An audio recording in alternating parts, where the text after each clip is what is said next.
and it's the Tayport Breakers. They've done it again. Is this the biggest panel we've ever had on, Jason? One day you'll have a guy throwing mid-70s, and next week you have a guy throwing 55-mile fastballs.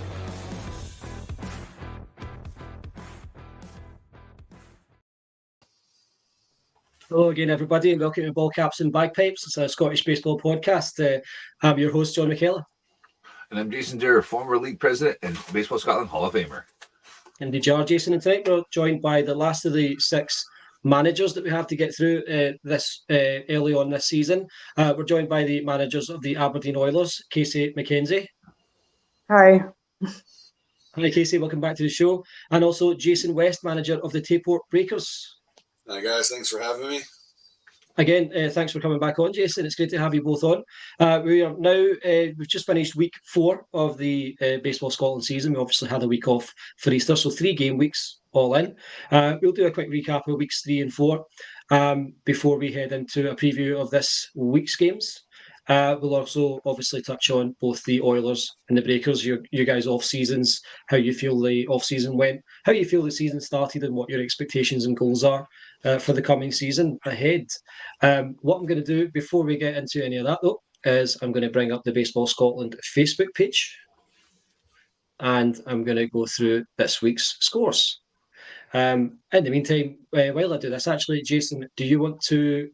I know you wanted to cover Gabe Rinconius's progress with the Threshers. Do you want to dive into that just now?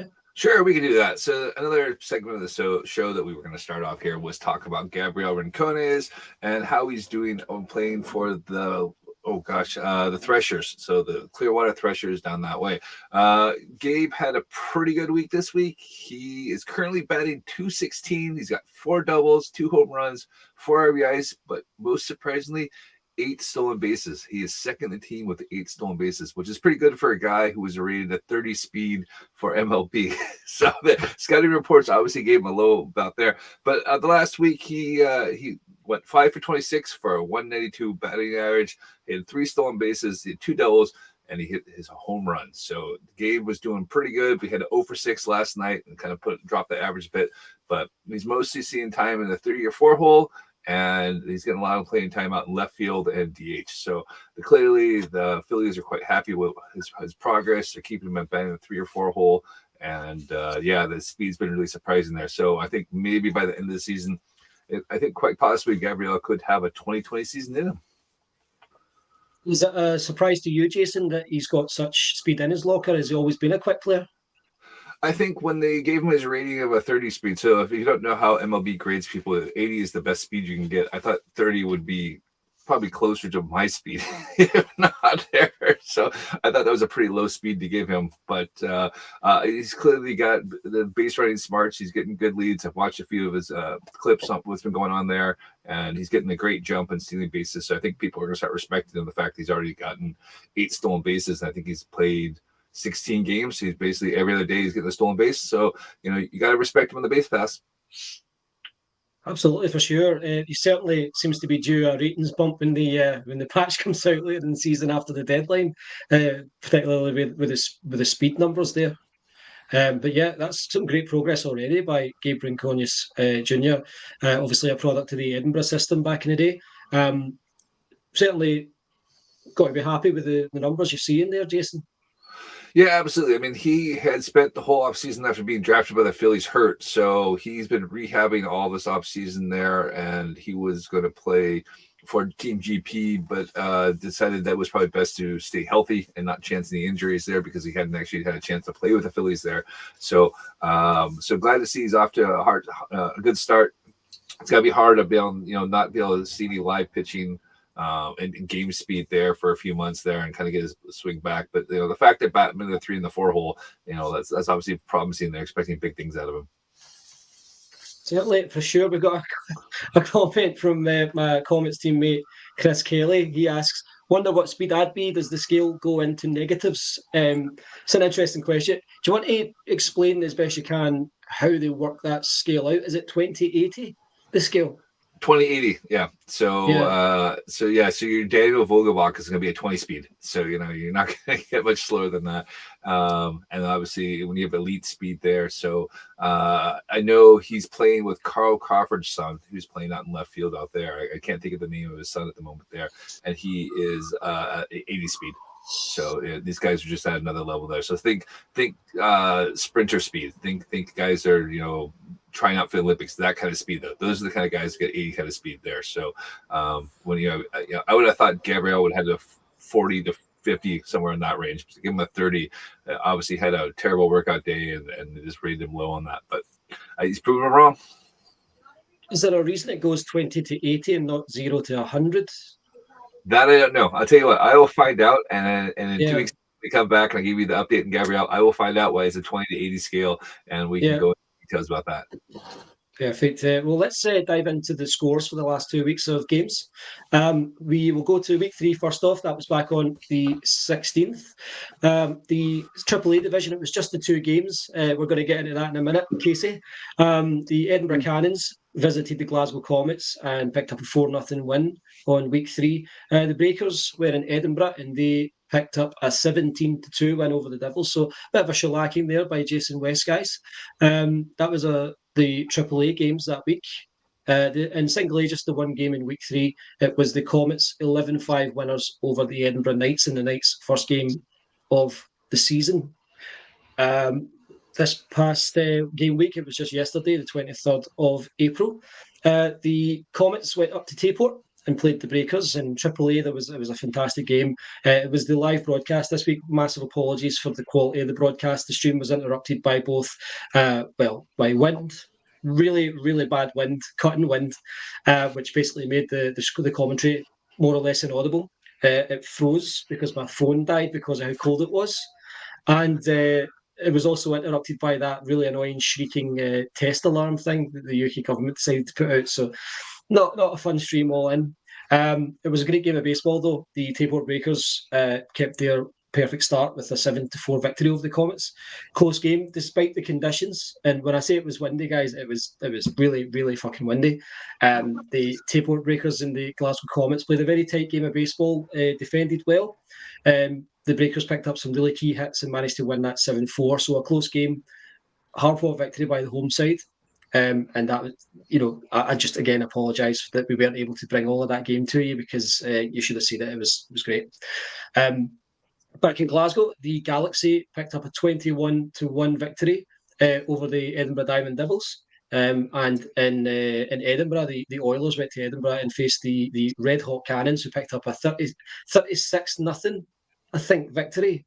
Just a phenomenal start by the Cannons this year.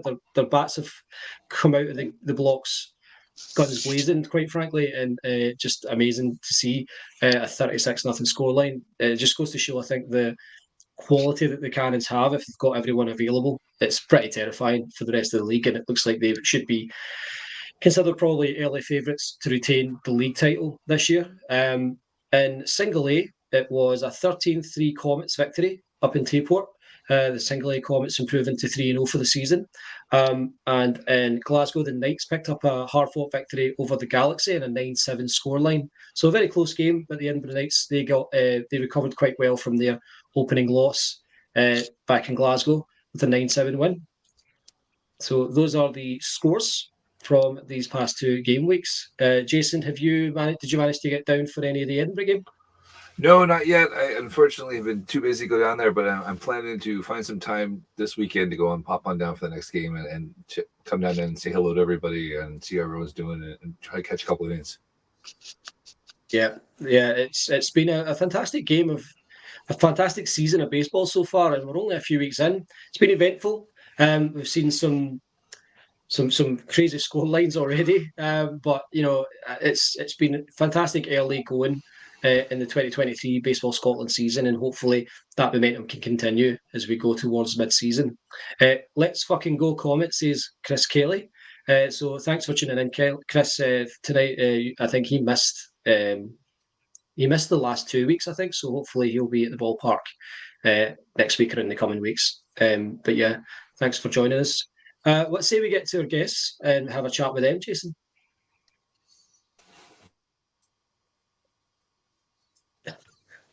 I forgot there's two Jasons on the show this week. Jason there. What say we get to our guests? Is he frozen? Oh, is he frozen? I think he might have frozen. He's not that good an actor. All right. Jason, while you figure that out, let's get to you, Casey, and we'll chat about the Aberdeen Oilers. First off, welcome back to the show again. Thanks for joining us. It's lovely to have you with us. Can you start by giving us a bit of a rundown on the Oilers off-season? Please tell me it wasn't as eventful as last year. Off-season, we pretty much had no field time, and that is simply due to the weather. It has been horrendous up here. Yeah. So we managed to claw back quite a few players from the end of last season that decided to join us. After last season starting off, I think I had a confirmed start of about 5 players 2 weeks before our first game. So we've clawed back a few players. We've got some new players starting, but the off season was just pretty hard to get any playtime at all, really. So harsh winter up there. Do you? Yeah. I guess that's just a punch you guys have to roll with, being on the coast, being that far up north. It's just one of those things. But yeah, it's pretty. How frustrated are you though after the off season you had in 21 into 22 to then not be able to get any time on the field ahead of this season, now that you've actually got like a squad full of players?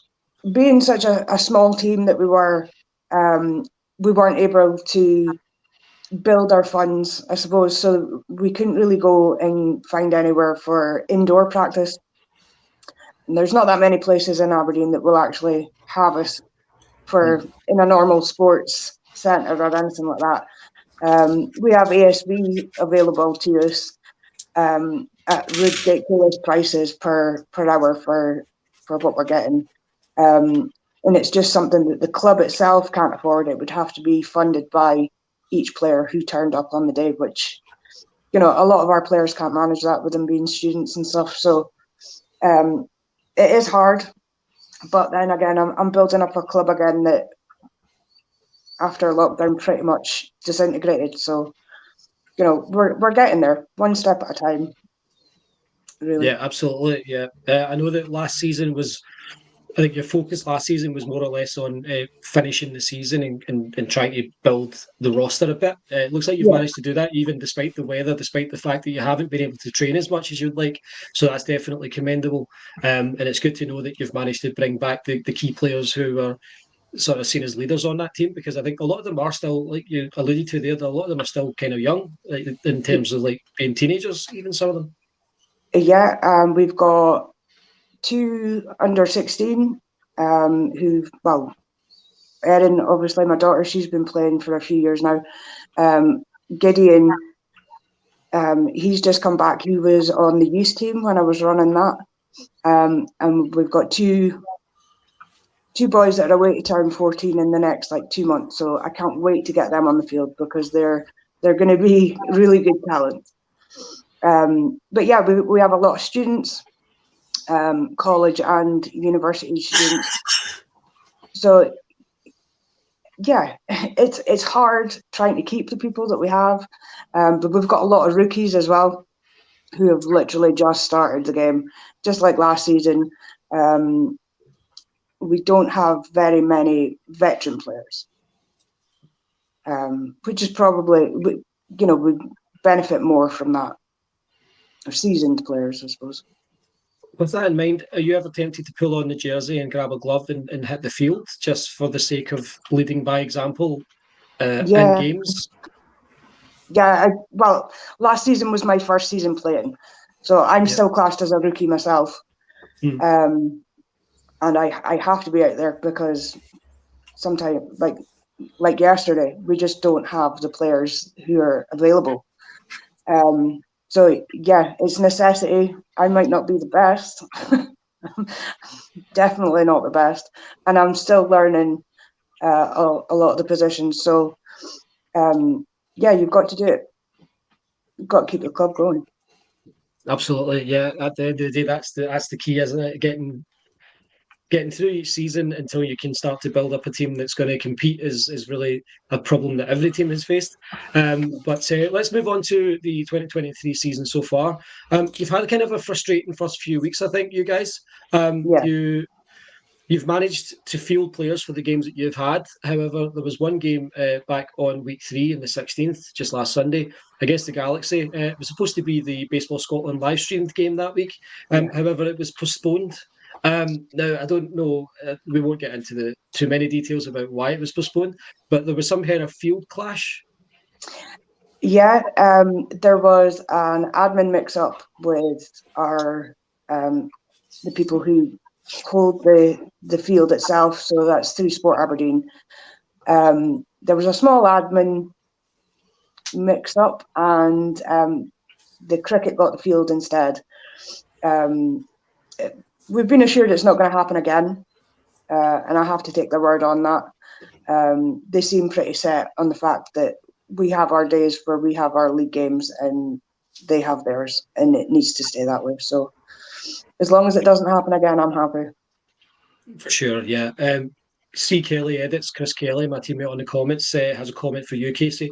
Commendable the work you're doing, Casey. Keep it up and the numbers will grow. I think we've already seen that. You mentioned quite a few rookies have come in.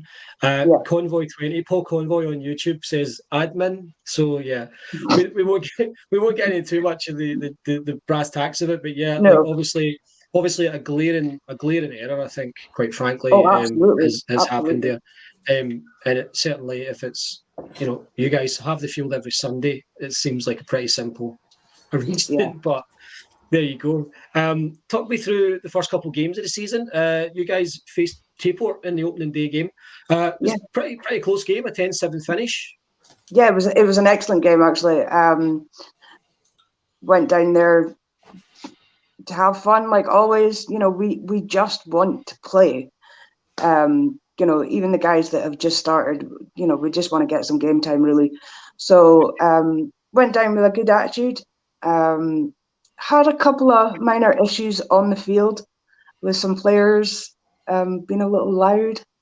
And once that was rectified, we just carried on. The game only got better from there. And it was great for us. It was a loss, but obviously it was still great for us.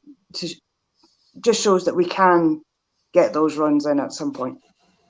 Yeah, absolutely. You mentioned what we'll call communication issues, I guess, between some players. Is that sort of rookie exuberance we're talking here? No. I'd rather not go into it because it's still one of my players, and as far as I'm aware, that week is done. And we won't go over it again unless it was to happen again, which I don't think it would. So more of a miscommunication than anything, I guess, would be the simple way of putting it. Yeah. So that was opening day, very close game against the Breakers, a team that won both Caledonia Cups last year. Let's not forget. A tremendous ball club, as we saw yesterday up in Tayport in the game against the Comets. Second week there was the postponement. Very frustrating. You guys come back yesterday, went to Edinburgh, and it was a 36-0 Cannons win. We've all been on. I think we've all been on the end of a laugher like that at some point in our time playing the game. How do you keep such a young squad motivated throughout a game that ends eventually by such a blowout score? Well, I mean, effectively the game was over after the first inning. I only had 6 players down with me. We had to borrow players from the Knights, which was amazing. Mm-hmm. The second I mentioned that we were short of numbers, there was players immediately said they wanted to play for us, which is great. It gives them AAA time, and it gives us the players that we need to make the actual game itself. So, it was a tough start. So that first inning really just did it for us, and we knew that from there on it was pretty much going to be more of a training game for us than anything else. We knew it was going to be a big scoreline after that. There's no coming back from that. Yeah, I mean, like I say, we've all been on the end of one of those where after an inning or so, you're just like, you know what, it's banter time, lads. Let's just crack open a couple of tins and have a laugh the rest of the way because it's not happening today. But fair play to you guys for toughing that out. It's not a pleasant situation to be in, No. no matter when it happens. But of course, again, worth mentioning, league champions last year, unbeaten the Cannons. They look like an absolute force once again. I've got a comment from Brian Clark here. In an all-out fight for field rights in Aberdeen, I know who's winning between baseball players and fucking cricketers. So I think that Brian has probably similar views on cricket to myself, and that it's rather a dull shit sport, quite frankly. But yeah. So question for you, John, is what's worse, cricket or golf, knowing that you have a love for both of them? What's worse, cricket or golf? So do I. Man. I think cricket has to be worse by default because it goes on forever. It's on for like 4 days at a time. So it's going to be cricket, I think. I don't know. I can't comment on either. So moving on then past the first couple of weeks. What are your expectations and goals for this year, Casey? Well, like I said, we've got a lot of returning players as well as new starts. I just have to try and make sure that I'm at least going to have a team turn up. We're always going to struggle for umpires in Aberdeen as well, since the only umpire we did have decided he's playing this season. So, it's that side of it's going to be difficult, but I'm sure we'll get through it.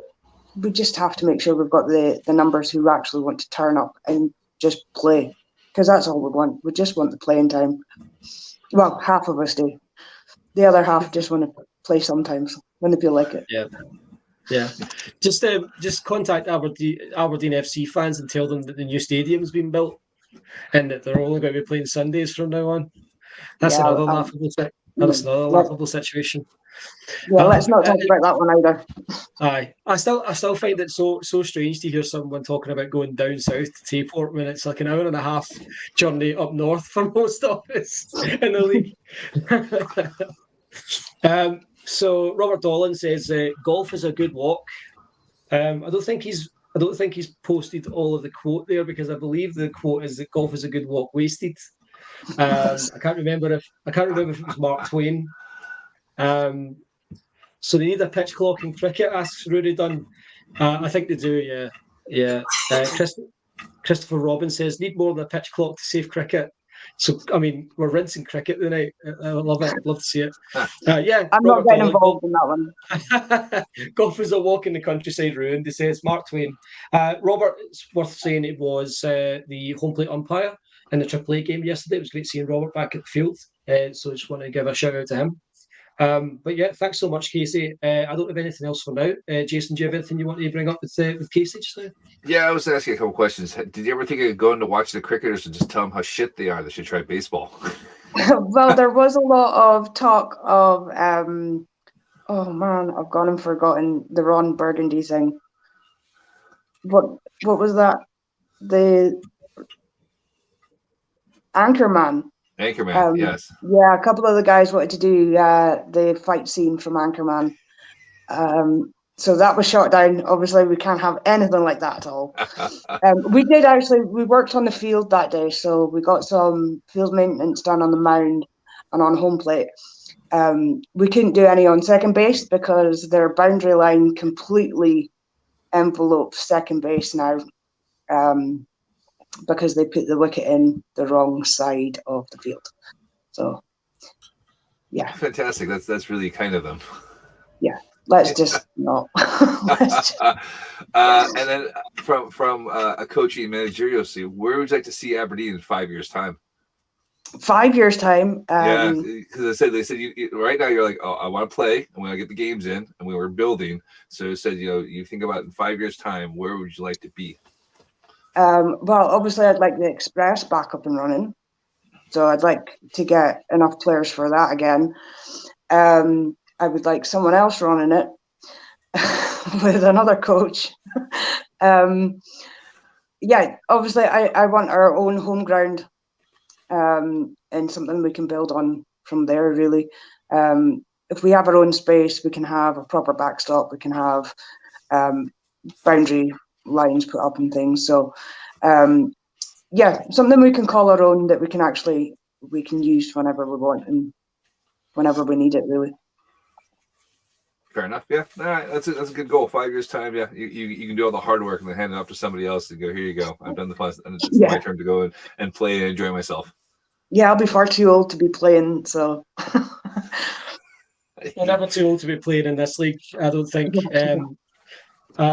Mark Joss says, "Hey guys, hi, welcome aboard, Mark. Good friend of mine, good New York Rangers fan. Always a plus.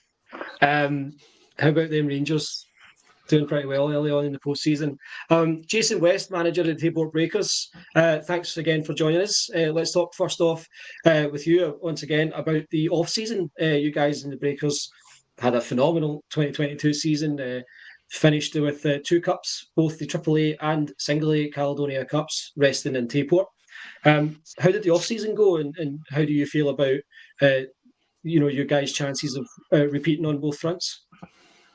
Well, it was pretty short off season. I mean, we as a league, we always talk about that it's too early of a start, but then we all come in there with things that we want to see happen, like like we don't want to play on such and such holiday or whatever, which is also true and good.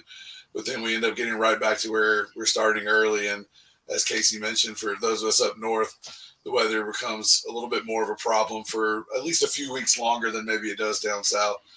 I mean, I was out raking the field today in some sunshine and hailstone. So, even now, 4 weeks in, is still kind of being a pain in the ass. So, yeah, it could be a little bit different, but no, it was important for us to really take the time off after the season. I mean, the guys worked really, really hard, getting us there, at the very end, had a little bit of a slump in the middle of the season. And so, they really dug their heels in there at the end, making things happen. And it was important for us to enjoy that, but also get some rest because, it's not very long before you start kicking things back up in the new year. So we took as much time as possible and then tried to get back indoors a little bit. Similar to Casey, we had some issues getting our indoor facilities that we thought we were going to have. We were going to work with one of the cricket clubs in Dundee, and they've got kind of indoor/outdoor bubble tent batting cage situation that never really came to fruition. And because they had some issues with the weather on their own.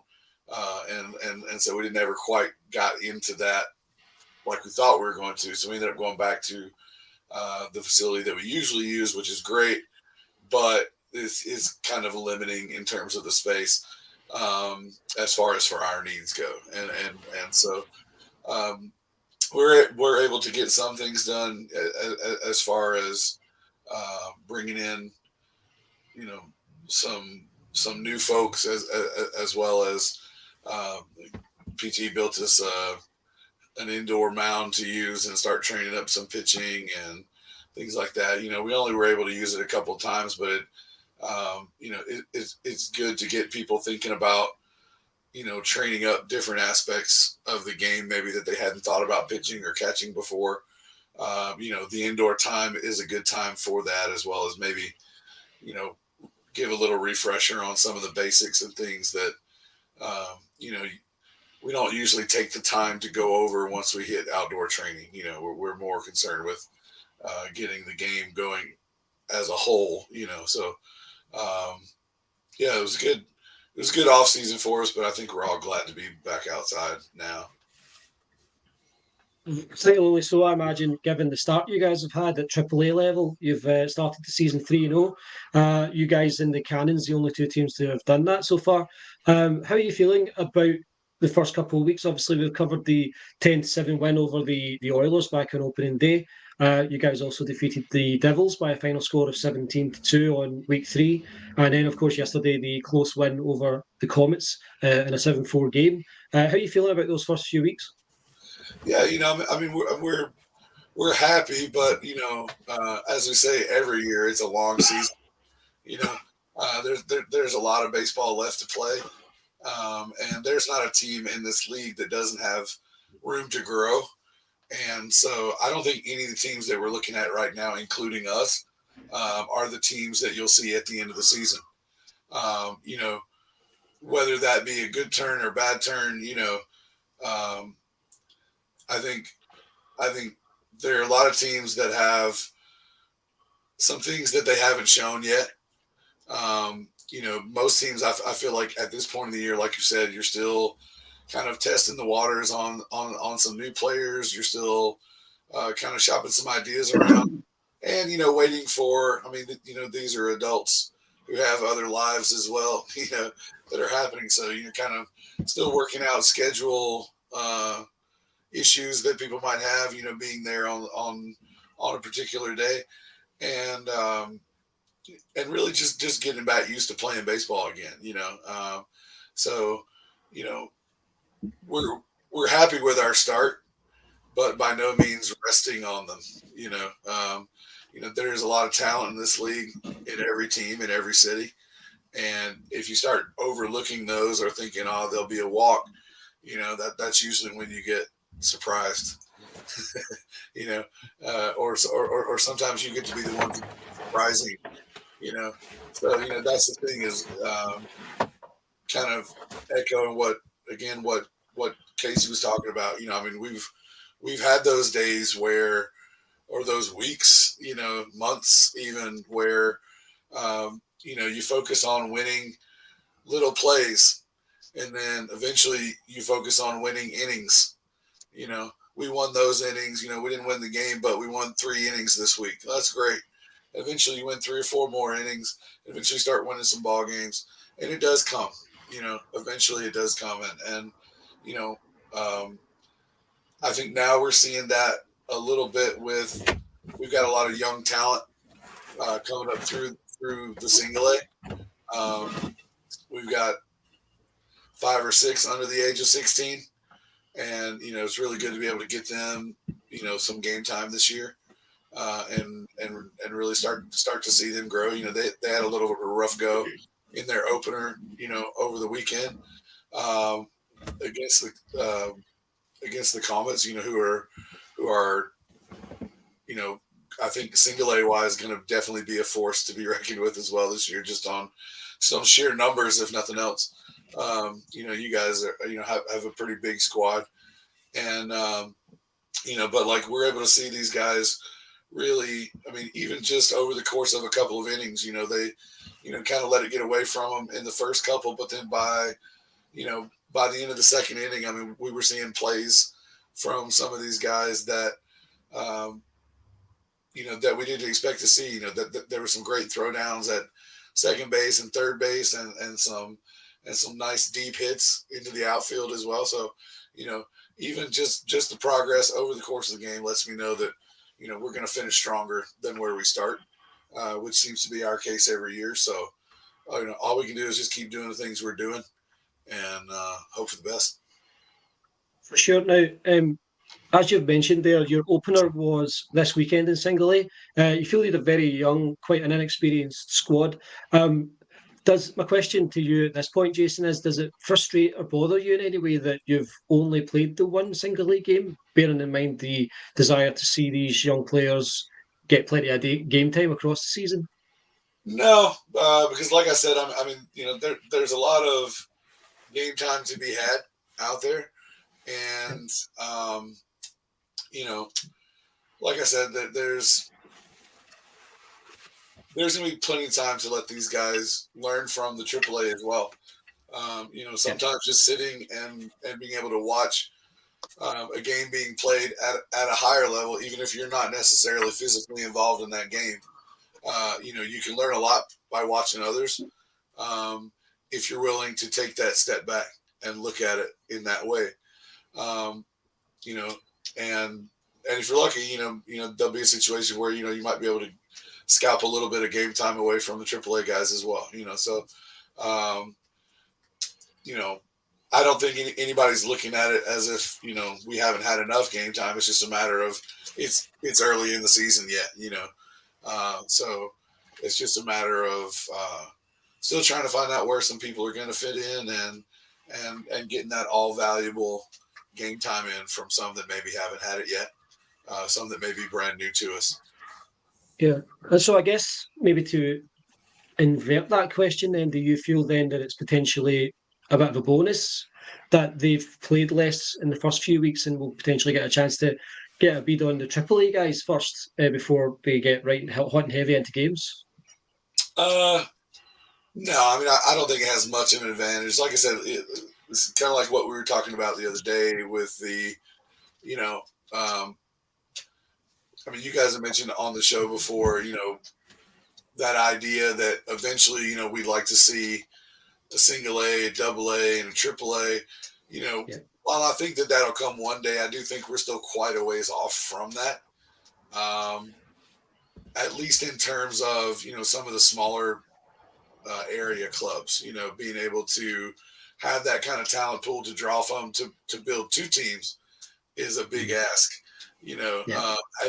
at least to the point where you're going to feel solid in that they'll be around for more than just a single season. Like it's not just about, putting together 18 people so you can say you got two teams, but, putting together a solid 18 where you can hold those two teams, whether it be single or double or whatever. Because if the whole point to those developmental teams is to build them up to where they're going to be moving up, eventually you're going to have to refill the ranks. And so, that can be difficult for a smaller town club. So while I think we're heading in that direction, I don't think we're quite there yet. But again, that in itself poses some difficulty because eventually, no matter what, we've seen baseball players, if you give them games, they're going to get competitive, right? So, like, we can all say that, we're using it for developmental and we're all trying to make the sport grow and all that kind of stuff. You put ball players on the field, they're going to start being competitive with one another as the season goes on, and that's just the bottom line. So which is all well and good, except for when you have a combined single and double A, you're going to have some games come up where you've got, what some would consider a true single A team versus a true double A team. And so the dissonance between those is going to be heavy, right? So at that point, you really do have to kind of look at it as, right, remind yourself what this is for. This is for my development. We're not here, to worry about every single win. Nobody's going to win every game. Somebody's going to get you at some point. So the question then at that point begins, what are we going to gain from this experience? We're here to build ball players and to move them up the line, and so from that perspective, I think we are looking a little bit more towards, more of a development season. Not that we're going to roll over, and just not be competitive, because I can promise you that we will be. It's just more of a mindset when you go out there. But to be honest, I think the AAA sides can kind of learn from that as well. You start thinking that you're part of the elite, and then somebody else somewhere is going to be working harder than you are. Yeah. And so it just goes to show that you can, if you're not working, somebody's going to be outworking you. So. Yeah, absolutely. Now, to that point, I definitely noticed what you mentioned how competitive and committed the single A gang are in Tayport. They never at any point kind of capitulated and gave up. I actually thought that they improved as the game went on yesterday. I think it was 12-0 after two frames. And then it ended 13-3. Like, we got kind of outscored those last couple innings. Because, like you say, quite a few decent hits from the young single A Breakers players.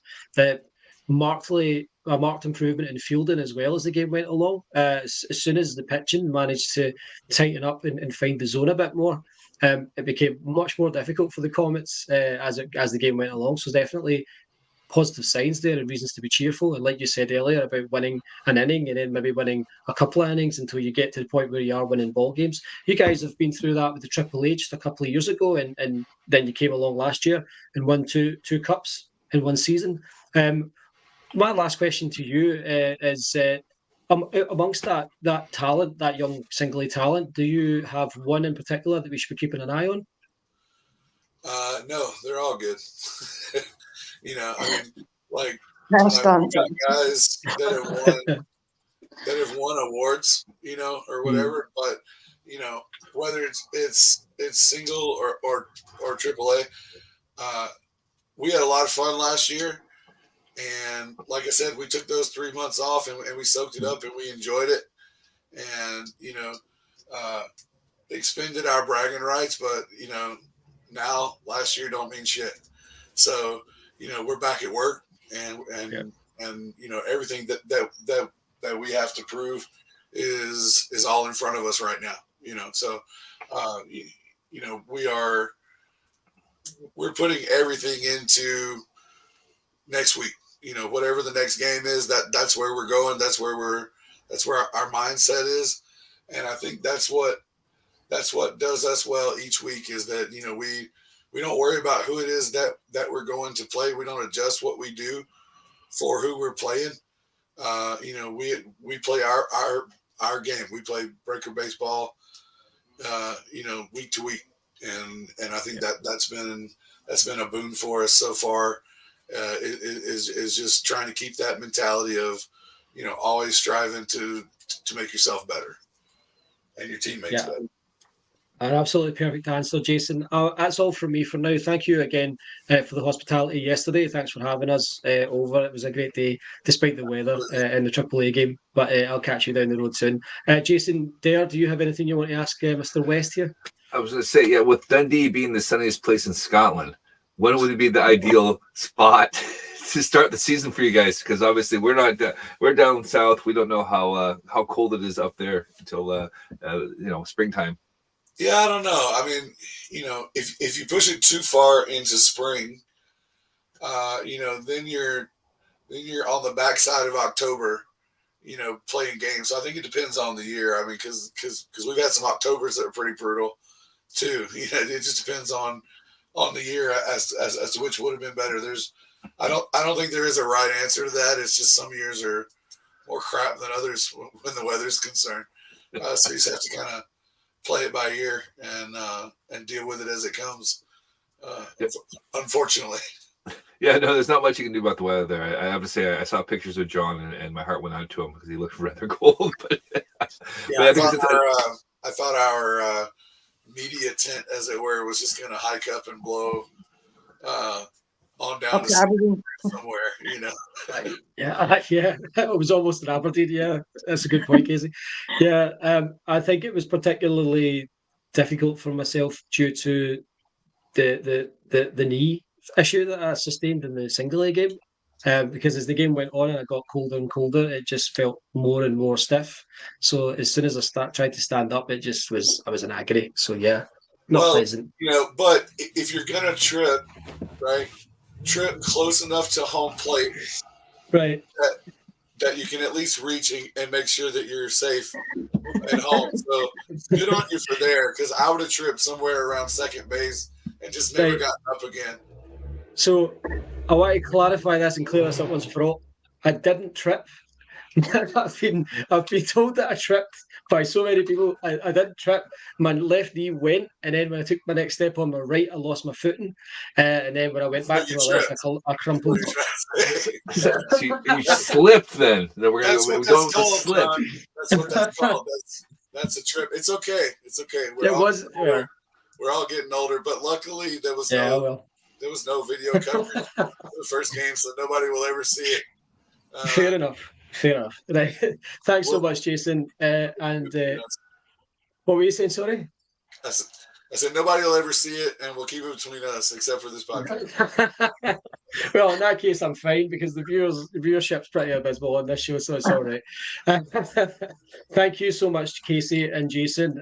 We'll do a quick preview of week 5's games before we get going. It's ideal that you guys are here because it is Derby Day this weekend, and it's Oilers and Breakers this Sunday. How are we feeling both about that? I'm nervous, obviously. I get nervous for every single game. But yeah, looking forward to Tayport coming up. Absolutely. Does being the home side feel like it gives you any sort of an advantage out there, Casey, given especially the way that the weather's been? We don't know what kind of condition the field will be in as well, given that you guys haven't been able to play on it. The field's actually not that bad at the moment. Like I say, on our week 3, we did get some much needed field maintenance done while the cricket were playing. So,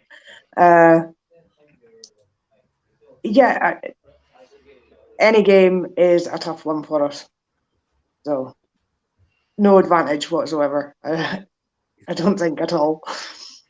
And what about yourself, Jason? You feeling confident about the trip up to Aberdeen this Sunday? Yeah, I mean, we've got.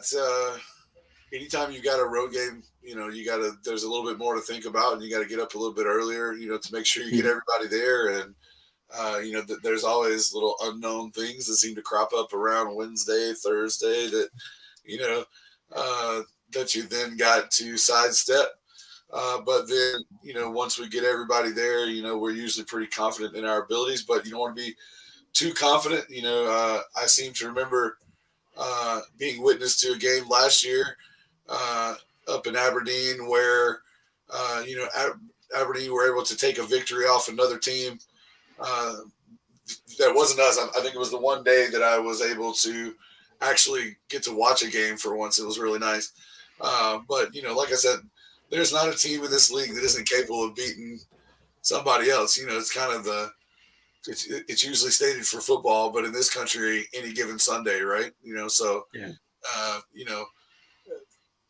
I think there's always potential, for any game, to go the way of either side, so you got to go in ready, and we're going to do our best to do that. And, but it's always good to get up to Aberdeen and engage in probably the longest derby distance wise, I think is probably anywhere else. I think in the UK, I don't think any other derbies is driving an hour and a half to each other every time they have a derby game. But no, we're looking forward to it, and hopefully it'll be a good day for baseball. Yeah. Absolutely, yeah. Elsewhere across the country, the Cannons play the away side to the Edinburgh Diamond Devils, who are at home in the Edinburgh Derby this Sunday. And in Glasgow, the Comets are the away side, and they face, of course, the Glasgow Galaxy. The only single A game this week will be the Glasgow Derby. It's Comets at Galaxy. And that's this coming weekend. We're going to be back in 2 weeks' time to recap this and the following week. And certainly, I think, Jason, you're going to have to do a wee bit of homework and figure out what a 20/80 scale is and why they do it that way. Because it's baffling to me that you would do 20/80. It just makes no sense.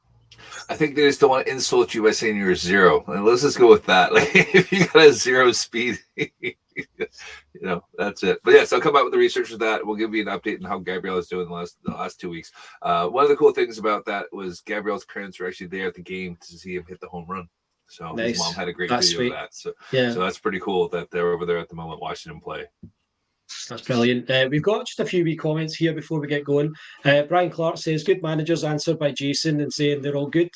Robert Dollar says, I think the monkeys came off the brass at home plate. Probably a reference to the wind, I think, up in Tayport yesterday. And Brian Clark says, give it 10 years and Jason will have a dome stadium in Tayport. So no pressure, Jason, but I think the strides you've made in just 2 short years or so I mean, it's not out of the question, let's be honest. I think the determination you've shown up there has been outstanding. I always love coming along to Tayport, and certainly wish both of your teams all the best this coming weekend in Aberdeen. Let's hope for a good competitive weekend of baseball like we've had so far throughout the season. Yeah, thank you. Thank you so much to everyone who joined us. If you're watching this on demand, thanks again. You can obviously follow us on Facebook or Twitter. It's both at Caps and Pipes. We are Ballcaps and Bagpipes, all one word, on Instagram. You can find us on Twitch. I think it's just twitch.tv/Ballcaps and Bagpipes now. If not, just search for us on Twitch as well. You can also get Baseball Scotland merchandise, including Ballcaps and Bagpipes t-shirts, hoodies, and mugs now, I think, Jason. I'm not sure the mugs are up there yet, but definitely there's a hoodie on the way, and it'll be debuting on the show in 2 weeks' time. So the merchandise store is baseballscotlandshop.com, and I think that's pretty much all the links. And that's I was going to say, everyone that's already bought stuff, we thank you so much. There's been quite a few purchases already. It was more than expected, so it's nice to sell, and it looks like they're all North American customers. So who knows? Maybe your buddy in Ohio is buying all your stuff. Well, thank you, Ohio, and thank you so much for anyone who's joined us, either live or on demand. Like and share and subscribe and follow on all the platforms and all that other jazz. That's all from me, from Jason there, from Casey Mackenzie and Jason West. Thank you again to both of you for joining us. Bobby Bonilla, and good night. Good night, guys. See you guys in 2 weeks. Bye.